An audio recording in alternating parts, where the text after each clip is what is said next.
സ്വകാര്യമായി നടത്തുന്ന ഏത് ആഘോഷത്തിനും ടൂറിസം വകുപ്പിൻ്റെ പിന്തുണയുണ്ടാകുമെന്ന് മുഹമ്മദ് റിയാസ് മിനിസ്റ്റർ പറഞ്ഞു. കലാകാരന്മാരും കച്ചവടക്കാരും ഒക്കെ ഹാപ്പി ആയിട്ടുണ്ട്. എന്താണ് തൃശ്ശൂരിൽ പുലികളിക്ക് തടസ്സമില്ല എന്നതാണ് ഏറെ സന്തോഷകരമായ കാര്യം. ആ പുലികളി കലാകാരന്മാരോട് ഒരു സാമ്പിൾ പുലികളി പ്രേക്ഷകർക്ക് വേണ്ടി ഒന്ന് സമ്മാനിക്കാൻ കൂടി പറയൂ. ഓണമിങ്ങി വന്നു. Arun, good morning.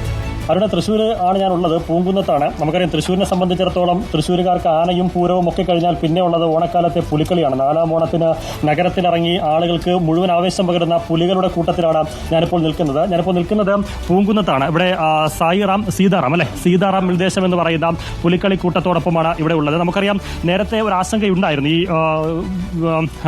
വയനാട് ദുരന്തത്തിന്റെ പശ്ചാത്തലത്തിൽ പുലിക്കളി ഉണ്ടാകുമോ എന്നുള്ളൊരു ആശങ്കയുണ്ടായിരുന്നു. പക്ഷേ ഇപ്പോൾ ആശങ്ക ഒഴിഞ്ഞിരിക്കുന്നു. അവർ ഏതാനും പുലിക്കളിക്ക് തയ്യാറെടുത്ത് വന്നിരിക്കുന്നു. ഈ ഓണത്തിന് 4ാം ഓണത്തിന് തൃശ്ശൂർ നഗരം അവിടെ പുലികൾ ഇറങ്ങുമെന്നുള്ള കാര്യം ഉറപ്പായി. അതിലും അതിന്റെ സംഘാടകരുണ്ട്, കളിക്കാരുണ്ട്, കൗൺസിലറുണ്ട്. അവരുടെ ഒരു പ്രതികരണത്തിലേക്ക് നമുക്ക് പോകാം. ഒരു ആശങ്ക ആദ്യഘട്ടത്തിൽ ഉണ്ടായിരുന്നു. അന്നേരം എന്താ തോന്നിയത്? ഒരു വിഷമം ഉണ്ടായിരുന്നോ? തീർച്ചയായിട്ടും. കാരണം ഈ പുലിക്കളിയെ സംബന്ധിച്ച് നമുക്ക് നീണ്ടൊരു പ്രയത്നമാണ് ഇതിന് പിന്നിലുള്ളത്. അതുകൊണ്ട് തന്നെ നമ്മൾ മാസങ്ങൾക്ക് മുന്നേ തന്നെ അതിന്റെ പ്രവർത്തനങ്ങൾ ആരംഭിച്ചിരുന്നു. പിന്നെ അതിന്റെ ഇടയിൽ നമ്മുടെ ഈ ദുരന്തത്തിന്റെ പശ്ചാത്തലത്തിൽ ഇങ്ങനെ ഒരു ആശങ്ക വന്നത് ഞങ്ങളെ സംബന്ധിച്ച് വളരെ വിഷമമുണ്ടായ ഒരു സംഭവമാണ്. പക്ഷെ അതിനൊരു പരിഹാരമായി. കാരണം ഞങ്ങളെ സംബന്ധിച്ച് ഈ പുലിക്കളി എന്ന് പറയുന്നത് ഒരു ദേശത്തിന്റെ ആവേശമാണ്.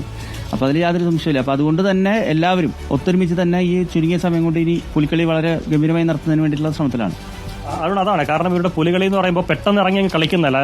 ദിവസങ്ങളുടെ മാസങ്ങളുടെ പ്രയത്നമുണ്ട്, പലതരത്തിലുള്ള ഒരുക്കങ്ങളുണ്ട്, തയ്യാറെടുപ്പുകളുണ്ട്, പണച്ചിലവുണ്ട്. ഇതെല്ലാം തയ്യാറാക്കി അവർ കളിക്കുന്നതിനിറങ്ങാൻ തയ്യാറായി നിൽക്കുമ്പോഴാണ് പുലികളി ഇല്ല എന്നൊരു വിവരം വരുന്നത്. ലക്ഷങ്ങൾ അവർക്ക് നഷ്ടമായിരുന്നു. അവരുടെ തയ്യാറെടുപ്പുകളൊക്കെ വൃഥാവിലാകുമോ എന്നൊരു സംശയമുണ്ടായിരുന്നു. പക്ഷേ ഏതായാലും നഗരസഭ ഇപ്പോൾ അനുകൂലമായ ഒരു തീരുമാനമെടുത്തിട്ടുണ്ട്. നമ്മുടെ പോലെ കളിക്കാരൻ കൂടി ചേരുന്നുണ്ട്. ചേട്ടൻ എത്ര വർഷമായിട്ട് കളിക്കുന്നു? 26 വർഷമായി പുലികളി കളിക്കുന്ന, പുലിവേഷം കിട്ടുന്ന ആളാണ്. എന്തൊക്കെയാണ് ഇതിന്റെ ഒരുക്കങ്ങൾ? എത്ര നാൾ മുമ്പ് ഈ ഒരുക്കങ്ങൾ തുടങ്ങും? പഠനം തുടങ്ങിയ ഒരുക്കങ്ങളൊക്കെ. പിന്നെ നമ്മൾ 1987 നമ്മുടെ ദേശത്ത് ആദ്യമായിട്ട് പുലിക്കളി ഇറങ്ങിയിട്ടുള്ളത്. അത് സാമ്പത്തിക നഷ്ടം പിന്നെ നിർത്തി 5 കൊല്ലം കഴിഞ്ഞിട്ട് വീണ്ടും തുടങ്ങി. അങ്ങനെയാണ് 16 ടീമുകളുണ്ടായിരുന്നു നമ്മളവിടെ. ഇപ്പോൾ കുറഞ്ഞു ടീമുകളൊക്കെ. അപ്പോൾ പല ദേശത്തിനൊക്കെ നമ്മളില്ലാത്ത സമയത്ത് പല ദേശത്തും പോയി കളിക്കും. ഇപ്പൊ നമ്മുടെ ദേശത്തിന്റെ കൂടെ തന്നെ വീണ്ടും കളിക്കാനുള്ള തയ്യാറെടുപ്പിൽ നിൽക്കണം. ഇപ്പോഴും കളിക്കുന്നുണ്ടോ? ഇന്ന് ഈ കഴിഞ്ഞ കൊല്ലം ഉണ്ടായിരുന്നു, ഈ കൊല്ലം ഉണ്ടാവും.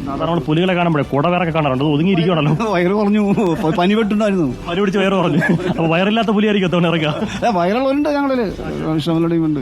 കളിയാണ് പിന്നെ പ്രധാനട്ടാ. അത് ചിലപ്പോൾ ആ ചേട്ടൻ ഇപ്പൊ കുടവേറെ കുറഞ്ഞെങ്കിലും കളിക്കാൻ സമയത്ത് കുടവേറൊക്കെ വരുമെന്നാണ് അദ്ദേഹം പറഞ്ഞത്. പനി പിടിച്ച് വയറ് കുറഞ്ഞിരിക്കണം.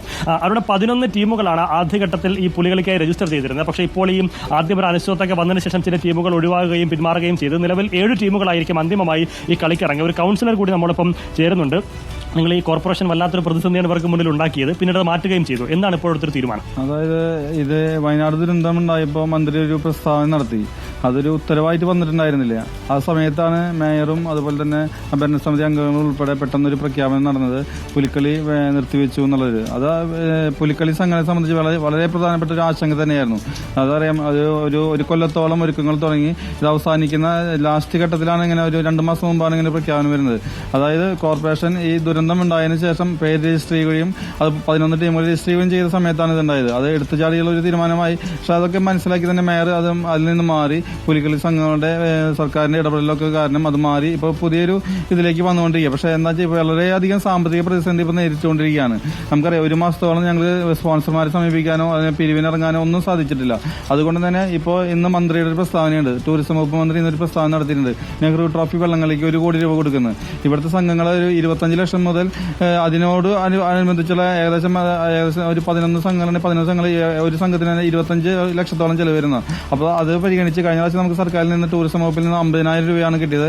അത് മിനിമം 1 ലക്ഷമെങ്കിലും അവരുടെ ഭാഗത്തുനിന്ന് സഹായം ഉണ്ടാകണം. എന്നുവെച്ചാൽ സർക്കാരിന്റെ പരിപാടികളൊക്കെ മാറ്റിവെച്ചു എന്ന് പറഞ്ഞ നിലയ്ക്ക് തന്നെ ടൂറിസം മന്ത്രി ഇന്ന് തന്നെ പ്രഖ്യാപിച്ചിട്ടുണ്ട് 1 കോടി രൂപ വെള്ളംകളിക്ക് അനുവദിക്കുന്നത്. അപ്പോൾ അതിന്റെ ഭാഗം തന്നെയാണ് പുലിക്കളിയും. തൃശ്ശൂരിനെ സംബന്ധിച്ച് ഇത് പരമ്പരാഗത തനത് കല തന്നെയാണ്, ഞങ്ങളുടെ സ്വന്തം കലയാണ്. അത് ഉയർത്തിപ്പിടിക്കുന്നത് നമ്മുടെ തൃശ്ശൂർക്കാരൻ നിലയ്ക്ക് നമ്മുടെ ആവശ്യമാണ്. അതിന്റെ ഒപ്പം തന്നെ നിൽക്കും. അത്തരത്തിലൊരു സപ്പോർട്ട് കൂടി സർക്കാരിന്റെ ഭാഗത്ത് നിന്ന് അവർ തേടുന്നുണ്ട്. ഇപ്പോൾ ഒരു പുലിക്കുട്ടി കൂടി നമ്മളൊപ്പം ചേരുന്നുണ്ട്. മോനെ, പുലിക്കുട്ടിയാണോ കുട്ടിപ്പുലിയാണോ? തീർച്ചയായിട്ടും നമുക്കത് ടൂറിസം വകുപ്പ് മന്ത്രിയോട് പറയാം. കുട്ടിയാണോ കുട്ടിപ്പുലിയാണോ? കുട്ടിപ്പുലി കളി കാണാറുണ്ടോ സാധാരണ? ഓക്കെ അരുൺ, ഇവിടെ പുലി വേഷമൊക്കെ കിട്ടിയ ആൾക്കാർ വന്നിട്ടുണ്ട്. വേഷം എന്ന് പറയുമ്പോൾ മാസ്ക് ഒക്കെ വെച്ചിട്ടുണ്ട്, വാദ്യമേളമൊക്കെ ഉണ്ട്. ഏതെല്ലാം അവർ ഒരു കളിക്കാനും തയ്യാറായി വന്നിട്ടുണ്ട്. പ്രേക്ഷകർ ആവശ്യപ്പെട്ടിരിക്കുന്നത് 2 സ്റ്റെപ്പ് വേണം എന്നാണ്. അതെ. തുടങ്ങിക്കഴിഞ്ഞു.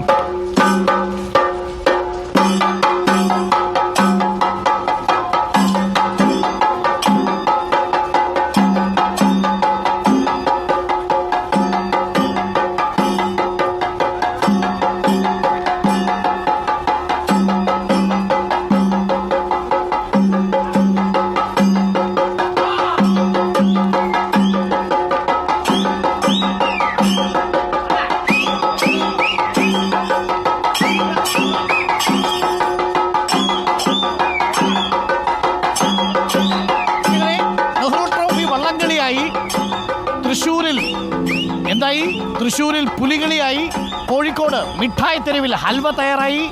അങ്ങനെ വ്യാപാര സ്ഥാപനങ്ങൾ, കച്ചവട സ്ഥാപനങ്ങൾ, കലാകാരന്മാർ എല്ലാവരും ഉണർന്നു. നല്ല പാട്ട് കേട്ടു, നല്ല മിമിക്രി അവതരണങ്ങൾ കണ്ടു, പുലികളി കാണുന്നു.